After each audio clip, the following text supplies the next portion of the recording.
What's going on? My Soul Traveller here with FFP in Manchester for the Black Flash promotions, featuring pretty much the highlight for me of the whole show. Right now, standing right next to me, my guy Abdul Khan. How you doing, bro? I'm doing good, bro. Thanks for coming, man. And it's good to see you again. It's great to see you, bro. And not only is it great to see you, but it's great to see you executing everything that we talked about when we came up to your gym. Seeing you behind the scenes, you know, talking about the ambitions that you had for this year, and even in the face of adversity in terms of some of the things that you had ahead of you, mentally staying prepared and executing physically in the ring, man.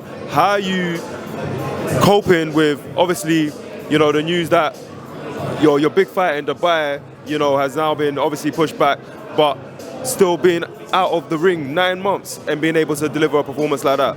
You know, it's only right to, and you know, that's what I mean. I just stay in the gym and I stay ready, and then when the call came to fight, I was ready to fight, and that's what I'm in the sport to do, you know. And you know, I'm looking forward to what the future holds, and inshallah some good fights.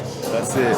Abdul, you know what? One of the things that you said to me was, you know, you're doing this to make your family proud, to make yourself proud. With a performance like that, how does that go towards contributing to that legacy that you're trying to build, man? It's in the right step. It's in the right step direction, you know, and that's all it's all about. Stepping in the right direction, keep building, and when the time comes, it'll drop like a penny. Yeah. You mentioned the weight difference with the fighter that you just fought. Yeah. You know, how did you have to adjust to that? Because did you know much about him and his resume before you got into that fight? Everything was last minute thrown at me, you know, and as a fighter, you stay ready for these situations. So yeah. And you adjusted. You still made those adjustments, and then you execute. At some point, it looked like you was gonna get him out of there. It seemed like he was a bit of a tougher nut to crack, isn't it? It was tough, man. Yeah. My hands were killing on top of his head. Yeah, that's what mad. I was gonna say, you know, obviously Manchester's a stone throw away from Bolton.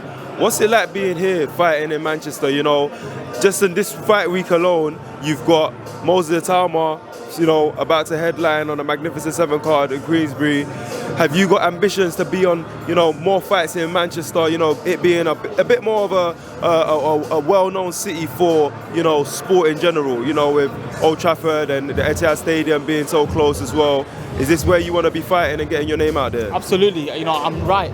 Like you said, Bolton's very close to it. So this is when I want to be fighting going forward from now on. And this is what it's all about.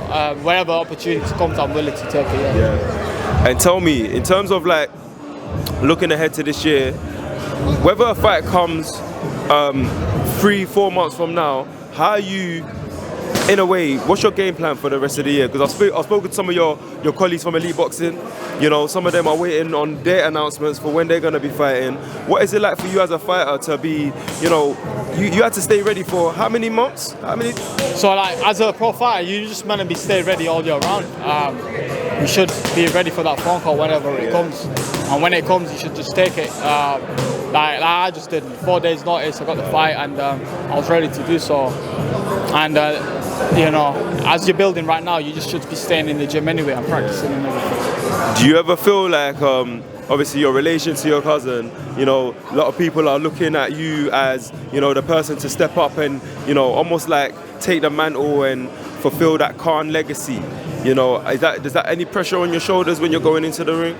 Not really, man, because at the end of the day, pressure, you know, it gets the best out of a fighter, you know, a good fighter, you know what I'm saying? So, you know, I don't let that stuff bother me, and I don't let that stuff get to me, you know, so yeah. And you know what, just quickly as well, you mentioned the last time we spoke as well at Elite Boxing, you know, boxing has kept you on a straight and narrow path. For a lot of people that have come today to the Black Flash Promotions event, you know, they may be watching a boxing fight for the first time and seeing a performance like that. You know, how do you hope to inspire more people with your performances, man? I just want to be in exciting fights, and no disrespect to my opponent, you know, he was not in there. He was in there to kind of survive as well. But when I'm in good fights, you see the more best out of me as well. So you know, I just can't wait. That's it. All right, man. Well, listen, we're looking forward to supporting your journey, man. I hope you have an active year. Do you know what I mean? And inshallah, man, keep it up, bro. I've seen a lot of your character in that ring today. Do you know what I mean? Because, like I said, I can see that he was a tough opponent, more like tough to crack, but it just goes to show that you got that mental resolve in it and getting that job done. So we've got to stay at it. You know what I'm saying? Keep breaking it down. That's it. With the axe. Good to see you, my brother, man. Thank you so much for your time. Yeah, keep it up, man. Don't know.